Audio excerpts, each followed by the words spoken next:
a look at how we use the strategic planning process for continuous improvement. And one of the things we might want to start thinking about at the beginning is that there are lots of different kinds of strategic planning. There's strategic planning for, as you guys have done, the buildings and the infrastructure of our district. There's strategic planning for transportation. There's strategic planning for construction.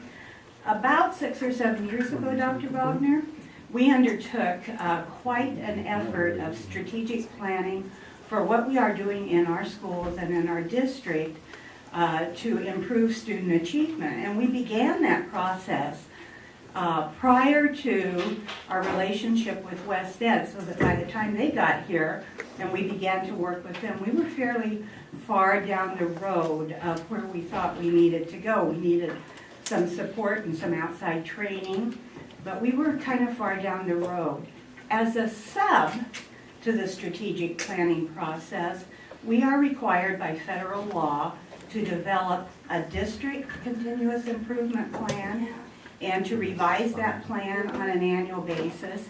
And each of our schools, because they are all Title I schools, have to have a plan. So today we're going to look at our district plan and our school plans and talk a little bit about the process and who's involved and what kinds of things we have in those plans.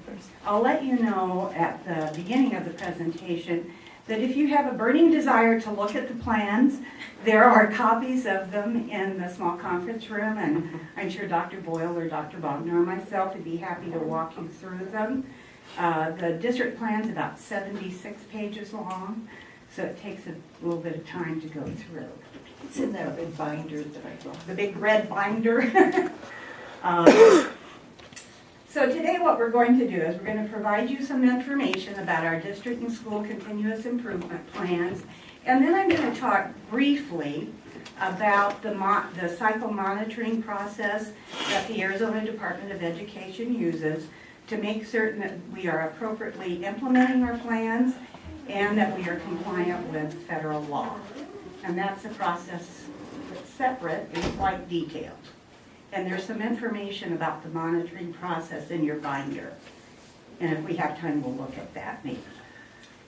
What you really need to know is that we have, the State Department calls it an LEA plan. It's really the district plan, a local educational agency, and we're one of those. So it's the district plan, and then each of our schools has a school continuous improvement plan. All of the plans are required by the federal government, and they are prerequisites to getting funding for Title I and Title II and some of our other federal grants. The other purpose is to provide the Arizona Department of Education staff with an overview of how we're using our money and how we're in the process of continually improving educational opportunities for our students, professional development for our teachers, with the end result always looking toward improved student achievement. We submit these plans via an ADE template on their website, and it's called the Arizona Local Educational Tracker, and that's exactly what it is. And if we have a minute at the end of the presentation, or maybe during lunch, I'll log into that and you can look at it. It's on the Arizona. Is that, Ms. Burkhardt, available to the public? No. Unfortunately, it is not. To get to the LEA tracker, you have to have a common logon, and then you have to have a special password. And the reason they don't allow public access is because you can change any document in there. Mm-hmm. And so it's not something that you can just log on to. Mm-hmm. So the only person, I guess the Arizona Department of Ed could review, and I hope they review. They do review, and if we get a minute, I'll show you how they review and how we know. I get emails. You've submitted your plan. It's in review. These are the people that are going to be reviewing it. Mm-hmm. And when they're finished, I get an email back that says, either, you know what, we'd like you to look at this part, maybe it needs some changes, call us, Mm-hmm. or More commonly, it'll just say accepted. Okay, so even though once it's accepted, there's no real transparency with the public. There really isn't, because in order to access it, you have to have a common log on to the Arizona Department of Education website. They may at some time in the future get to a point where they can post them as PDF files for people to look at, but at the current time, only folks with common logon access. And even if you have common logon access, you still have to have a special password to get to Elite. Thank you.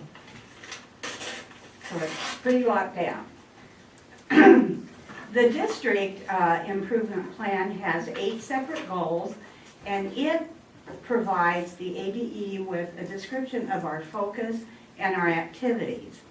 And before they approve our Title I or Title II or other grant, they will look at that plan to see if we're asking to spend money on something that is not in our plan. That's how they know what we're planning to do. The same thing, so they're really aligning them very tightly. The same thing is true of the local school plans, and they have 5 goals. And they read those goals, and then they make a determination of what's supposed to be happening with our Title I and other federal funds at the school level. Each plan has goals. It also has strategies and action steps underneath each goal. So you tell them what your goal is, then you tell them what your strategy is, and then how are you going to accomplish that through action steps. So it really is a true plan. Any questions about just what the plan might look like? Okay. Well, I mean, I think it's similar to what we heard when I got on the board, we went to the different schools and heard their improvement plans. Yes. And this is the same thing, or is it similar? Who did you talk to? Well, like the first meeting I remember at Loma Linda, and Dr. DeMar made a presentation of their school improvement plan. That would be this. Okay. Let me explain. There are, the plan could be referred to in 2 different ways. All of our schools have Title I school-wide programs. There are 2 kinds of Title I programs. One's a school-wide program and one's a targeted assisted program. For each of those kinds of programs, you have to have a continuous improvement plan. There was a time when our Arizona Department of Education had us do separate plans. You had a school-wide plan, then you had an improvement plan. If you were in improvement, they have merged them now. All of our schools are school-wide programs, so that we have a continuous improvement plan implemented in a school-wide setting. That make sense? Mm-hmm. Okay. These are the plan goals. At the district level, they added a new goal this year. This is brand new to the plan. And it is a goal that provides information to the ADE about our mission and our vision and the different kinds of things that we are striving to do. It's really an environmental goal. It wants to talk about what is the environment for learning, and that's a new goal. We also have a district goal for reading and language arts, one for mathematics, one for the equitable distribution of effective teachers, and we're going to talk in a little bit more detail about that particular goal because it's undergone some changes this year. We have a goal for proficiency in English language for English language learners in English, a high school graduation goal, and you might ask why would we have one of those, and we'll talk about that, and a goal for technology literacy. If you look on the right side of the page, you will see that the 5 school goals are academic and very similar to our district goals, with the exception that at the school level, they have a writing goal. We do not have a writing goal at the district level, and I find that kind of interesting. Schools have a student attendance goal. So the schools don't have a match, I guess, like a correlating goal. If the district wants an effective distribution of effective teachers to the various schools, does the school not also want to make sure that there's an equitable distribution with the populations that need those highly effective teachers? Yes, and there's a way that they accomplish that through monitoring, and we'll talk about that when we get to the district goal. Each site has to file every year on the ADE website information that speaks to what positions they have in their school. Are the people highly qualified for those positions? It does not address effective as at this particular point in time, but does address whether they're qualified for the position. Underneath the school goals, however, they have to speak to professional development and how they are going to support their teachers as they become more effective. And that's done in strategies. Kind of interesting, isn't it? There is a cycle to the development and implementation of a continuous improvement plan, and it looks like this. Every year you begin in the spring by doing a needs assessment of your needs at either the district or the school level, and you look back over the year and you look at how did we do? Did we accomplish the goals we set for ourselves? Did we do the things we said we were going to do? All of that becomes a part of your needs assessment data. From that data, you develop a plan.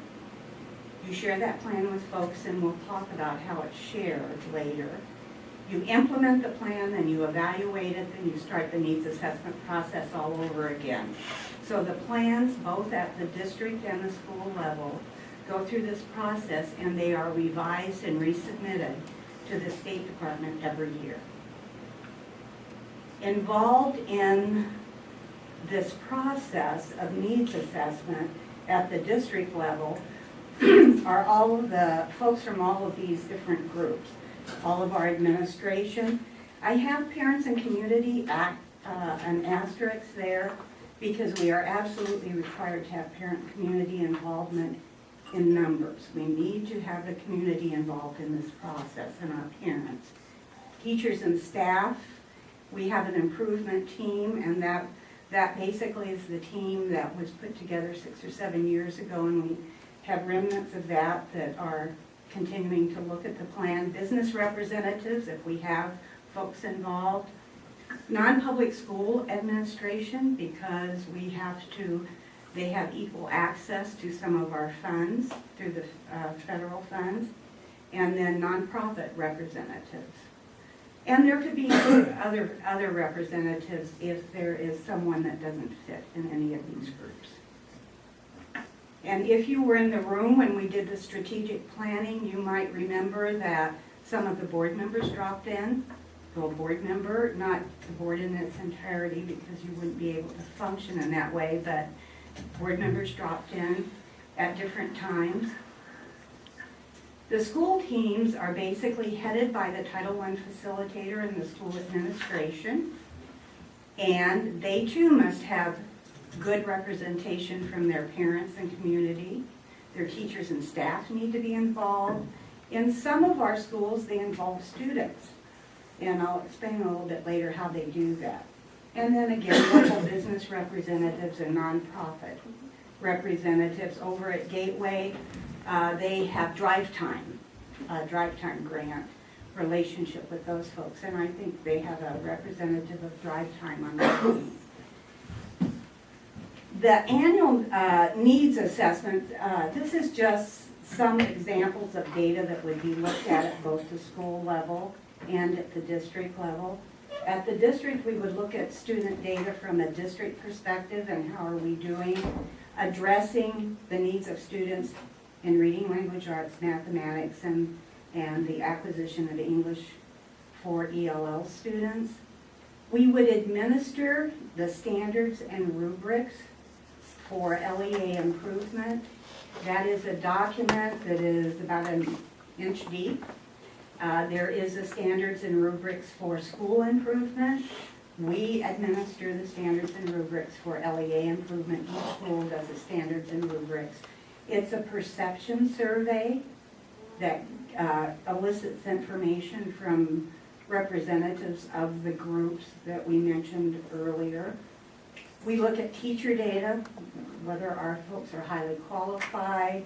We look at length of service. We talk about attendance, retention, equity from school to school, professional development needs. We administer a particular survey that has been developed by the National Staff Development Council, and our teachers take that.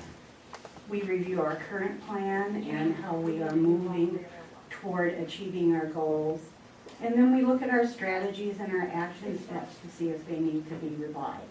We use all of that data to revise our plans and to plan for the coming year. And that's done at both the school and the district level. We develop the plan, we revise it, we review it with a continuous improvement team at the school or the district level. We take it to school meetings, their annual meetings. They have an annual Title I meeting. We take it to community council, we take it to staff meetings, a variety of ways that we share what we think we need to make, where we think we need to make our changes. And then it is submitted, all of the plans are submitted to the Department of Ed in October via ELITE. Questions about that process?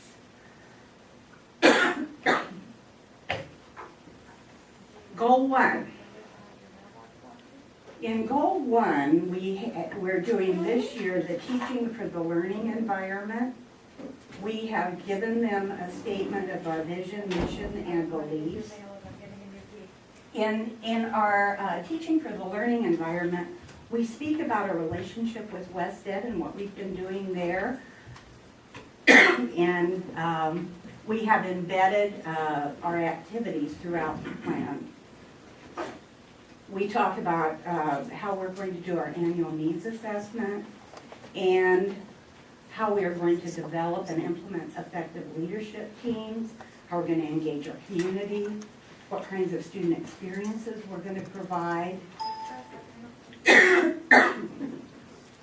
We have a strategy for detecting the potential for violent behavior in our students, and we have both a strategy for safety plans and for digital safety. I'm going to stop there and get a drink of water, and if you guys have a question, you can ask it while I take a break. No questions there? No. Okay, that's kind of a foundational goal. The goal for reading and the Teaching for the Learning Environment is not stated in goal fashion, it's stated in a narrative. So there's not a specific goal, it's just informational. Goal 1A is our reading and language arts goal, and you can see here that it's a goal that really has a desire on our part as a district to have all of our students either meeting or exceeding the state standard.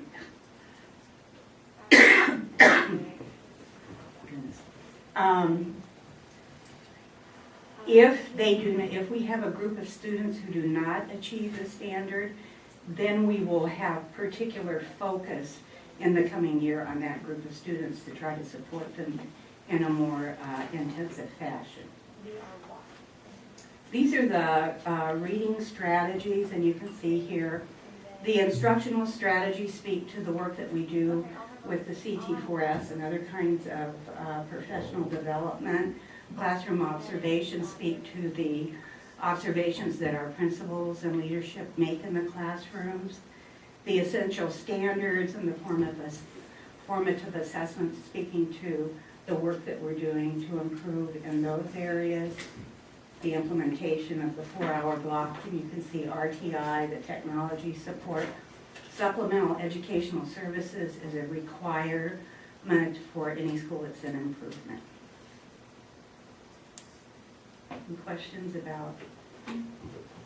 We're looking today at just the strategies. We're not looking at the action steps that are underneath the strategies because they're time-consuming and comprehensive to look at. The math proficiency goal is the same. Our goal is that all students will achieve or exceed the objectives, and that if they do not, if there are groups of students that do not, that we will focus on those students with additional support so that they can make the growth that they need to be making. The mathematics strategies are very, very similar to reading. We did have a special strategy for doing PLCs for SPED staff in the area of mathematics. We also have implemented a new strategy this year in that we are training all of our classroom teachers in the area of balanced math, and we are using federal funds to pay for the subs for that. So we do have that as a strategy under mathematics. Equitable distribution of effective teachers. In years previous to this year, the goal was that we would have equitable distribution of highly qualified teachers. That's a very different kind of a goal than equitable distribution of effective teachers. Highly qualified has to do with the certification, the endorsements, etc., that a teacher needs to have to teach in any content area. Effective requires measurement. And this is the goal where you are going to see that we have inserted the development of the new teacher principal evaluation instrument. This is a required goal this year. Districts did not have a choice but to implement this goal. What the federal law says is this. Federal law says that students who are minority or for any other reason in greater need than their peers, you must ensure that they have access to teachers that are as effective as the teachers in the schools where kids are not in such great need. This poses quite a challenge, and it poses a challenge not only at individual school level or at district level, but at the state level, because the state has to have the same goal. And it is a federal goal. So now you're talking about the measurement of the effectiveness of a teacher in terms of student outcomes and other kinds of measurements. It's going to take years to work through this goal and to determine how you're going to really measure effectiveness and how you're going to determine whether you have teachers in the same number or percentage assigned to high-need schools. I'll give you an example of how this might work. If we have a school that has 91% free and reduced lunch, and their school is in Title I improvement, that would be seen to be a school in need of effective teachers. If you have a school that has 50% free and reduced lunch and they're not in school improvement, and when you look at the effectiveness of their teachers and whatever measurements you might be using, and you find that the teachers in this school over here with only 50% free and reduced lunch are poverty, and they're not in school improvement, every one of their teachers are deemed to be highly effective. And at this other school, maybe 75% are found to be highly effective. The intent of this law is that a district will move teachers from school to school. In order to do that, you are going to have extremely good evaluation systems, and you're going to have a methodology to work through all of the issues that we're going to find might be there.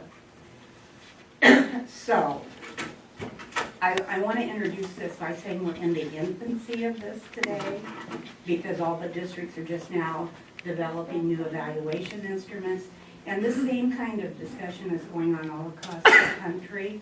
No one knows how they're going to do this. No one. And certainly the state doesn't know. Okay, I can see within the district, moving Just from school to school. But you mentioned slightly earlier that the state has to have this also. So if you have a school district that is having problems if the teachers are not listed as effective, and the state has this as a goal, would the state be thinking about moving people from school districts? I do not believe that we're going to see that happen. I believe that the tack the state will take will be one of providing support for professional development and training in the schools where the teachers are found not to be so effective. A place that might be fairly common would be in the rural school districts, on our Indian reservations, in places where it's hard to attract really highly qualified, experienced teachers. Those places frequently have a lot of turnover. They frequently have teachers that perhaps have not been successful in other places and moved. Some of their teachers are very effective, but there are some who are not. And their student performance is among the lowest in the nation. Our Native Americans have the lowest test scores in the nation. And so that's an example. I do not believe that we can move teachers from district to district. I just don't think that's ever going to happen. So the state is going to have to find another way to address this at the state level. And my guess is that it will be through a combination of perhaps professional development and maybe state level incentives to attract teachers to go there. But I don't think that they will ever move teachers. I just don't think that can be done. I have two questions for you on this. Number one, I know the answer like on the statewide level, but does the federal government who set these goals have a definition of effective teaching? I have not seen one. I have not seen there are lots of definitions of effective teaching out there. But I have not seen a definition that anyone has said, this is the definition this is the standard we'll all use. That's why they're driving toward using student performance or academic growth or some measure of student progress, because they believe that there is a correlation between effective teaching and student achievement. And so that's why the drive toward using that as a measure for evaluation. I have not seen one. I don't know, have you, Dr. Wagner, or have you, Dr. Boyle, seen? I'm wondering if Susan, have you Google seen? and her work. No, I have seen different, like you had said, different stabs at it with 1 year's, more than 1 year's growth, but I haven't seen anything that's been, this is the definition. Okay, thank you. I would like to be able to give you something more concrete, but I cannot. Well, I mean, I guess that's what I anticipated. The second thing, and I know this is a challenge when schools close and when there are transfers, in Creighton, and maybe Dr. Lugo is the appropriate person to ask, do our employees feel that they are employees of the Creighton School District, or are they more, are they employees of the Papago School or Biltmore Prep? What's the mentality that we have right now in our district? I haven't asked that question. I can speculate. I would guess, if I were someone interviewing for a position in the district and I was hired by the principal at Papago School, my assumption as an employee would be that I was an employee of Papago School. But the truth of the matter is that all staff are employees of the district. I just don't know that that's how people see it. I have no idea what they, or how they feel. I bring it up because if I mean, in this type of system where there is a goal about the distribution of effective teachers across the district, I think it's important to build that culture that we're one education unit and we're not 9 that collaborate, and that if you're really effective and we need your services in this other school that is struggling, it's not like you're leaving your job, that you work for the districts. And I think that with this goal, that's just some modeling and some intentional conversations we need to have. And that conversation has been initiated, and we'll see that a little bit later. We did design this goal via the 2141 committee, and it was paired with the teacher evaluation committee. And we're gonna see in a little bit some of the strategies that were recommended, and it will address that, because we did talk about it. These are some of the strategies that we're doing. The very first one is the equitable distribution. And there is a process that the Arizona Department of Education has every year to verify that all of our teachers are highly qualified, and it's a paperwork process, a file review, a paperwork process, and the information is filed annually with the Arizona Department of Education through an annual update.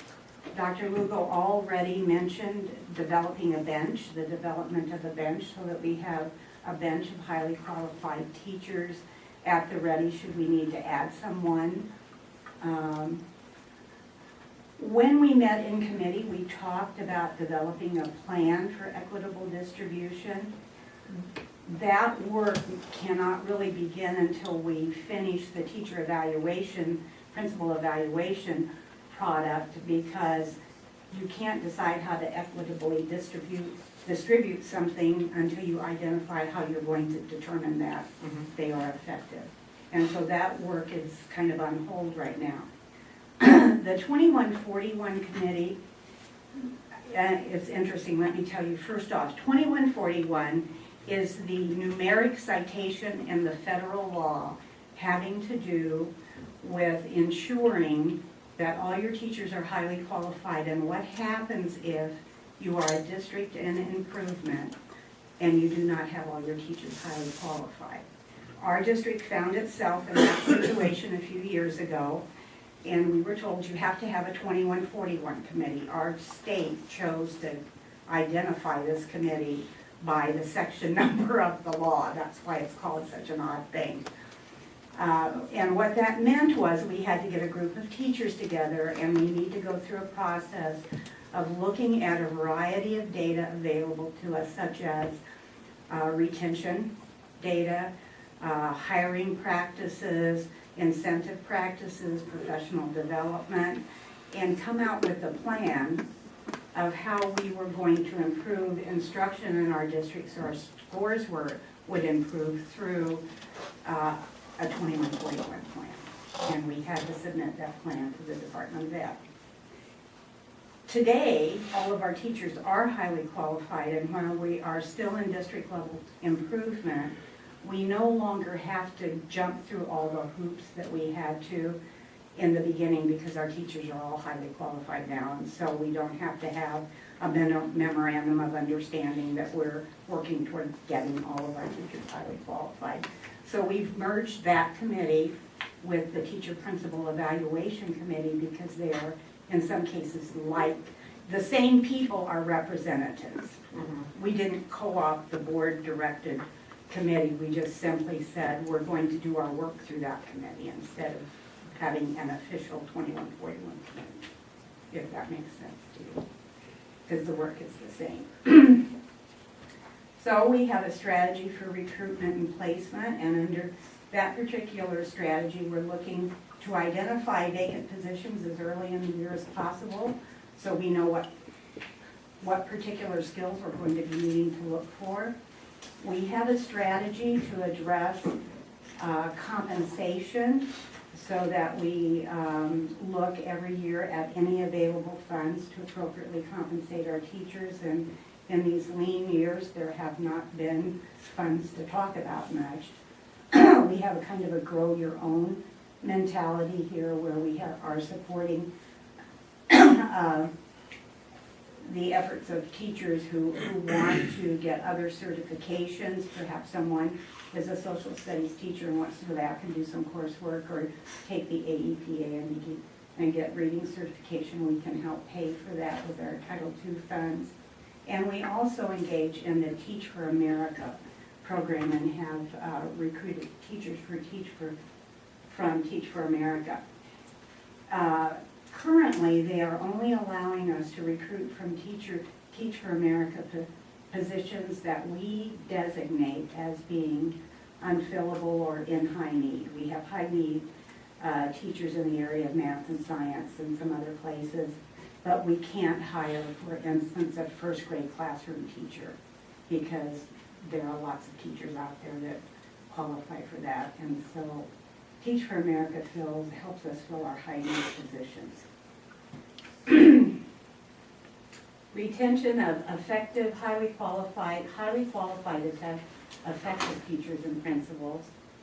And we're looking to conduct a needs assessment again every year to look at what our professional development needs are and what else we need to do to ensure that we are retaining the staff that we have that are highly qualified and effective.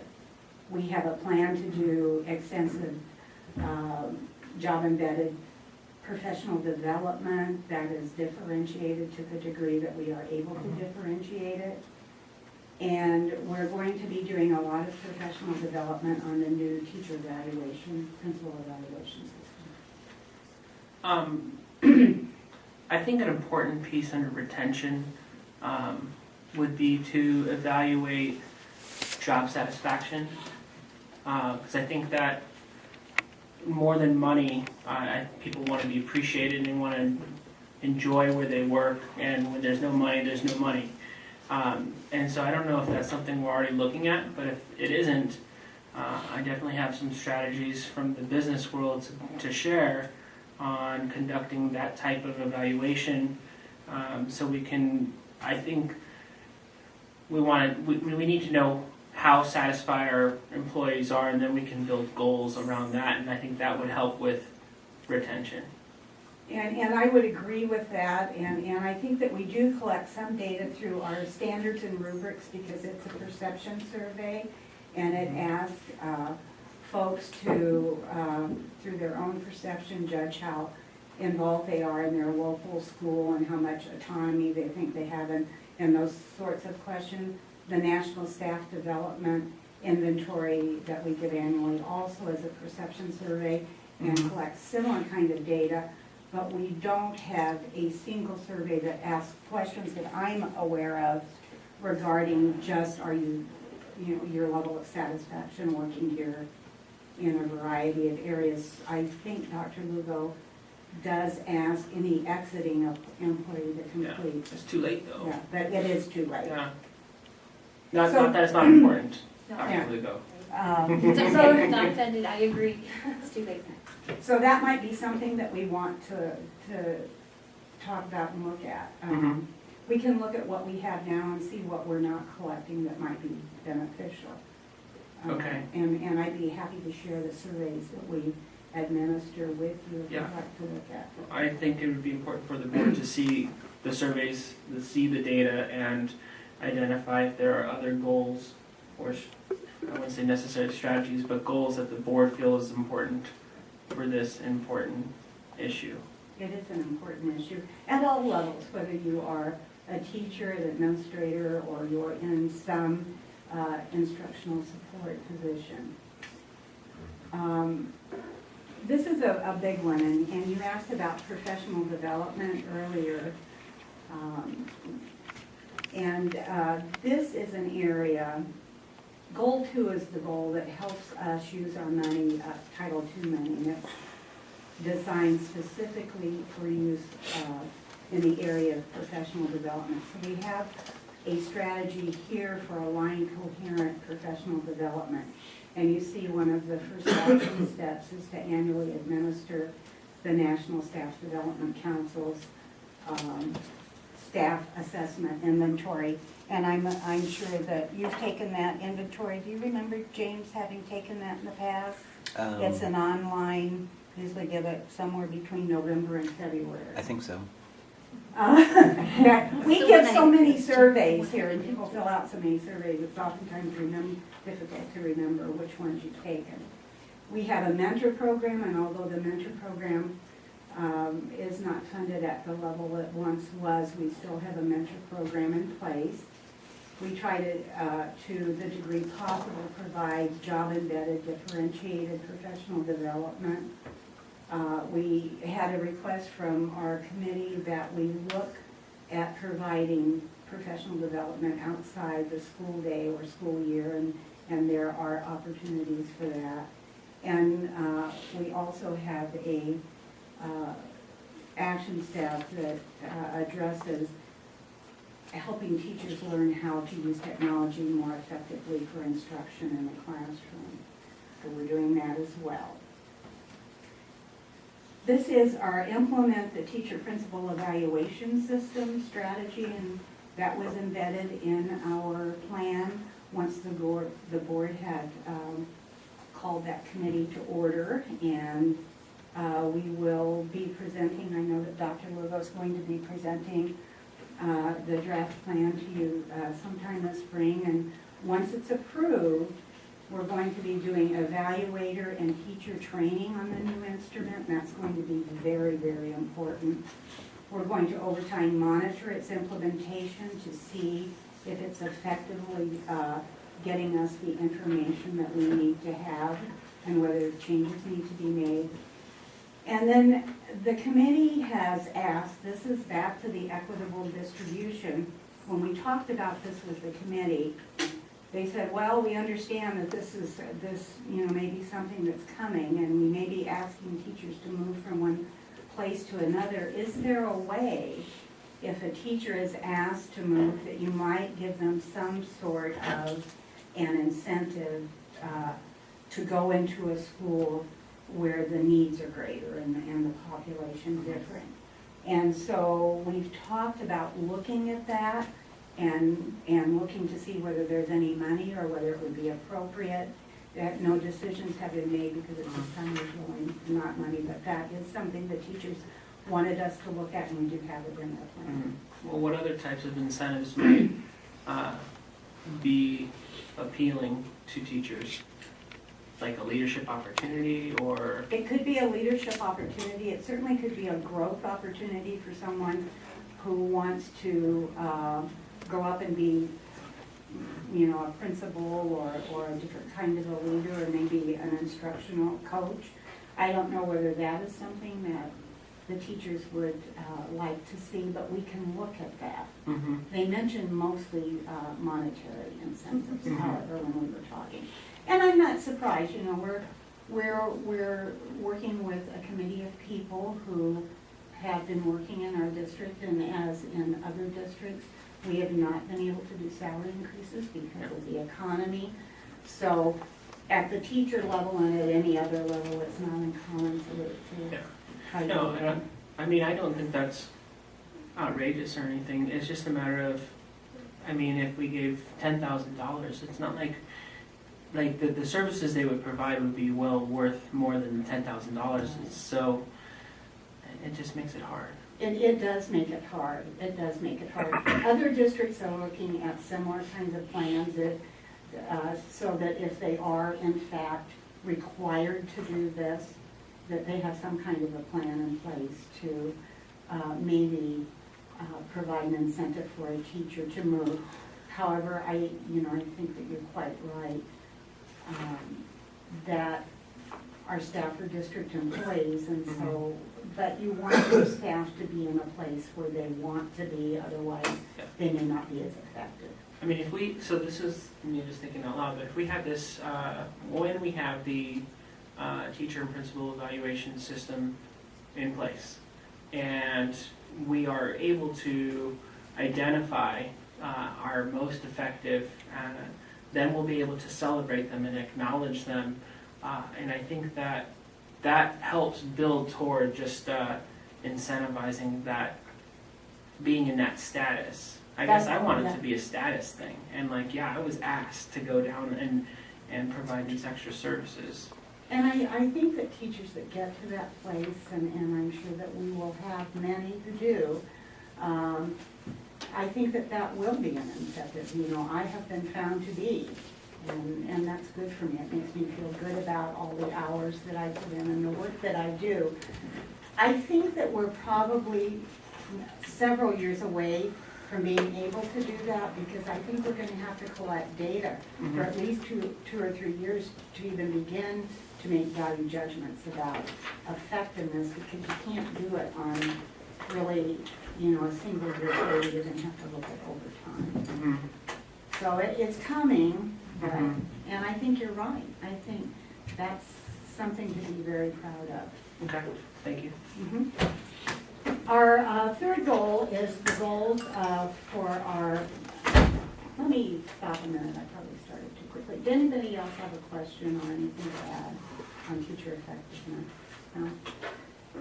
Goal 3 is English language learner proficiency in English, and there are 3 different places where we need to try to ensure that our English language learners, one is making progress toward AMO achievement, one is meeting the English language reclassification rate, and the third is achieving adequate yearly progress on aims in reading and math.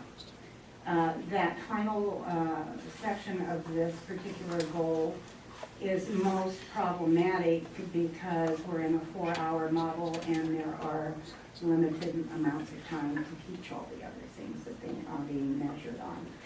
So this goal has multiple measures within a single goal. Mhm. Where the strategies that we are employing this year for English language learners have been developed as a result of monitoring outcomes. The State Department OELIS office monitors every district that has not met its Title III goals every year. And they were here and monitored us and have made some recommendations. And so Nora Castanean and the Ed Services team is designing and will be providing some high-quality professional development around some particular areas. They are going to be looking at some curriculum modifications and some program delivery modifications as a result of the recommendation of the monitors. They want us to more closely and in an ongoing fashion monitor our academic growth of students that have exited the program and been re-qualified to ensure that they continue to make gains academically.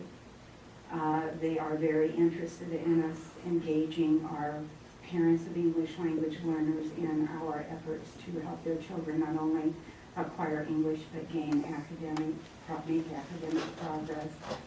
And then under language interventions, we're doing 2 things. We are providing additional opportunities for students in Saturday school, and those students are both refugee kids. We have a lot of refugee kids now who are second language learners, and middle school students. And we are going to be providing, once again, a summer school. Mhm. Those efforts are working toward helping kids gain English language and to help them focus on the academics. Who runs this the program on Saturdays? Nora Castanea, who is our program director of English language learning. Thanks. Mhm. And it is being delivered at Mackin School in the event that you are interested in that. The 4th goal, and I'm going to kind of try to hurry here. The 4th goal is a high school graduation goal. All elementary schools have to have a high school graduation goal. And it is the intent of this goal that we are sending kids to high school academically ready to participate in high school at their grade level. That is the intent. It's our job to make sure that when the kids get to high school that they're ready to be successful. And so we are addressing this goal by helping through our effective teaching strategies and through ramped up curriculum, etc. Mhm. And you can see we have much the same same sorts of strategies.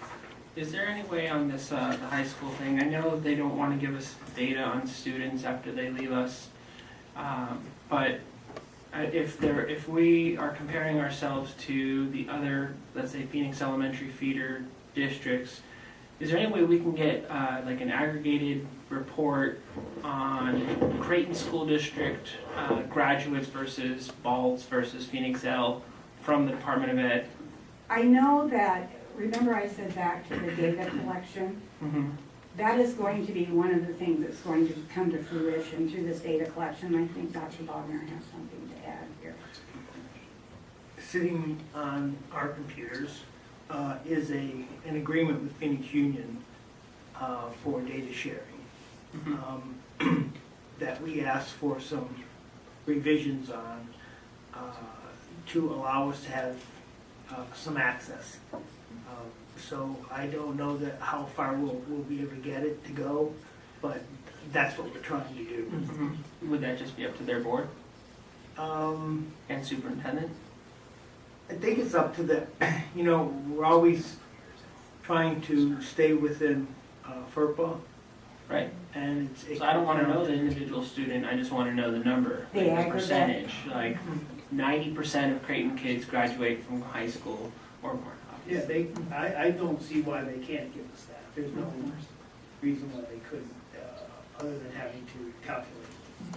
About a month ago, an agreement came to us for our signature, and it had been a collaborative, it started as a collaborative agreement between our district and Phoenix Union. And when it came to us for signature, it really defined all the information we were going to give, but it really didn't address what we were going to get. And so we worked on some modifications, and Lynn Spiller sent it back. It has come back again, and we need to look at it one more time. But in that new agreement, there is the opportunity for the elementary district, the feeder district, to also receive information. So that's on its. And aggregate data is much easier. I mean, Yeah. you're not dealing with FERPA. Yeah. I just would like to know from the goals point of view if, then we can actually look at high school graduation, like actual graduation. So if you would keep the board up to date on that, I would appreciate it. Yeah, as soon as that instrument is in its final, we'll share that with the board. Thank One of the strategies under high school graduation has to do with transition. And in our district, we're doing several kinds of activities that give high school or elementary school students who are be promoted opportunities to interact. And Dr. Lugo, do you remember, can you mention the two things that we're doing now? Yeah, just recently, last Saturday actually, we had the Early College Awareness program from the Harvard Club and sponsored for the district, and that was really exciting. We had guest speakers there. Gary Trujillo came. And then coming up March 2nd, we have, it's called the Be a Leader Foundation. They're doing a youth leadership conference. They typically take 8th graders and help prepare them for high school, giving them tips. We have up to 100 seats for our Creighton student leaders across the district. So we are doing things to help our kids transition into high school. The 5th goal is parent involvement, and I'm not going to spend too much time on this particular goal because I think that we all know that we are really one of the forerunners in this arena in the state through our academic parent-teacher teams at the school level and the district level. We do lots of parent engagement kinds of opportunities and activities, and you can see some of those highlighted there. Anybody have a question? Okay. The 6th goal is technology literacy. We have a goal that states that our students will increase in their technology literacy skills by 10% annually, and our teachers by 5%, as measured by technology literacy assessments, and where we give those every year. And I think Mr. Stoles can probably share information about the outcomes of those assessments that we are currently giving. We were doing them because we were required to when we were a participant in the 21st Century Technology Grant that we did our IHE program and some other programs through. And I'm not sure right now what they are using But we are, working very hard on our infrastructure, and we have staffing and technology tools and professional development. This is one of the areas that when funding is limited, you are less able to increase the number of computers and some of the other things that we've been doing such a great job at in previous years. But we are continuing to focus in that area. That is the district plan. I'm not sure what you want to do here. I have a little bit of information about the school plans, and then I just wanted to briefly talk to you about cycle monitoring, and you may want to reschedule, or you may want me to go ahead, and you just tell me what you want to do, because I think you're supposed to break for lunch at 12:30. And I don't want to begin something that you want to. So it's whatever the board's. It could be future agenda. Yeah. What do you think, Pam, how long do you think the rest of it will take? It's not going to take long, maybe 5 minutes to do the school goals because they're very brief. And I can refer you to your binder.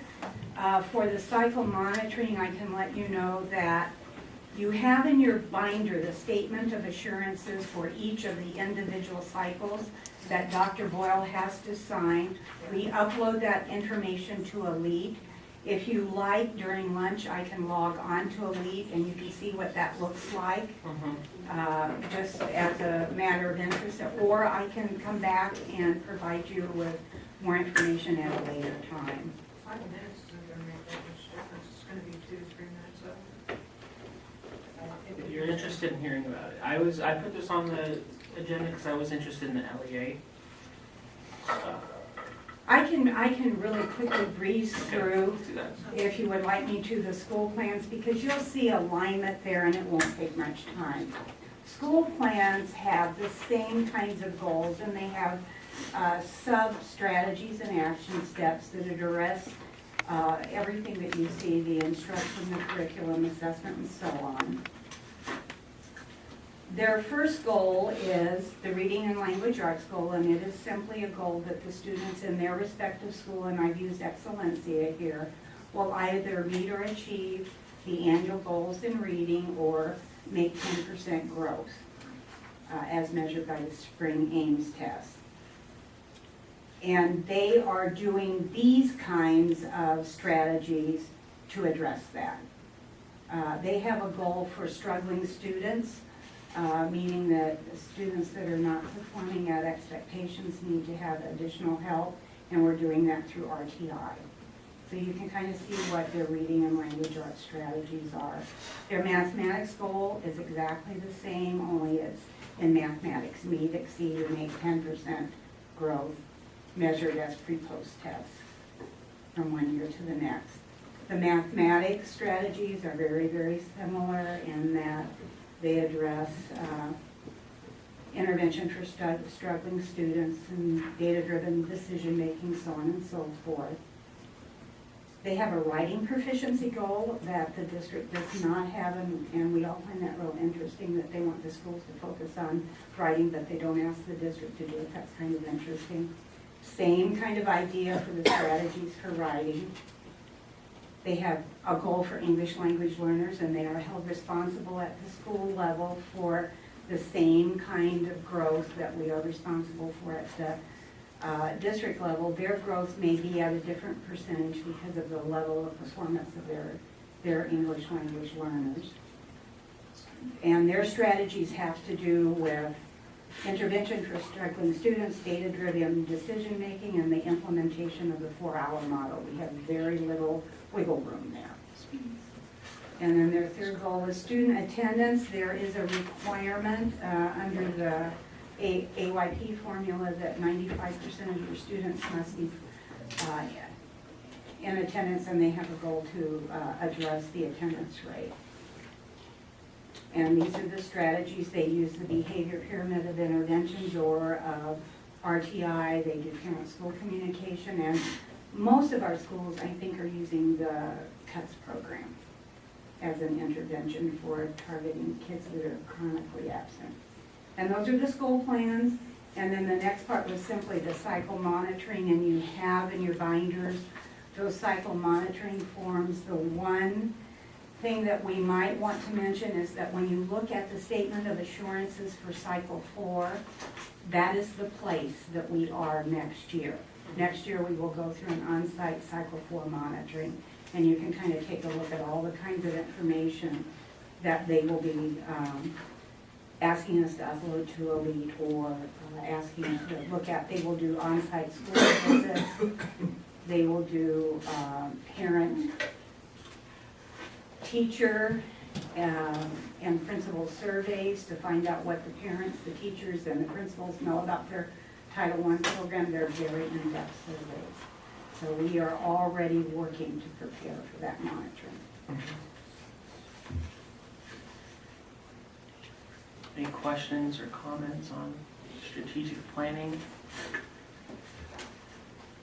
Okay, I have some comments for the board and Dr. Boyle. I think something that strikes me is this, like, I think this is super important, and I think a lot of it for compliance purposes, it might not be appropriate to share these comprehensive plans, because you said they're not accessible to the public. But what I do think is important is that we're able to, as a district and as a governing board, say, this is what we're doing in like much more layman terms. So I'd like an opportunity for the board to just talk about some of the big things. Like, this is what we're doing with, like, these are our goals for academics. These are our goals for transportation and infrastructure, buildings. These are our goals on job satisfaction. Like, I'd like to be able to say, like, one of our goals is this is a great place people want to work, and these are the ways we're going to measure that. So I'm going to bring that back at a future time. Just wanted to give you all a warning, a heads up, notice. I think the important thing when you look at either our district continuous improvement plan or our school continuous improvement plans is to know that while it is a compliance issue, we're not just dreaming up things and putting it in a plan to satisfy someone's need to have it. We really are thinking about what is it that we are doing and what needs to be in this plan and how do we want to spend our money. And so I think that's the important connection to make, is to know that we don't look at this from a compliance point of view as much as to be able to put down in a single document some thoughts about what we're doing, so that when we do have money, that we know where we need to focus it. Thank you so much. Thank you. And let's break for 56 minutes. We'll reconvene here. Thanks.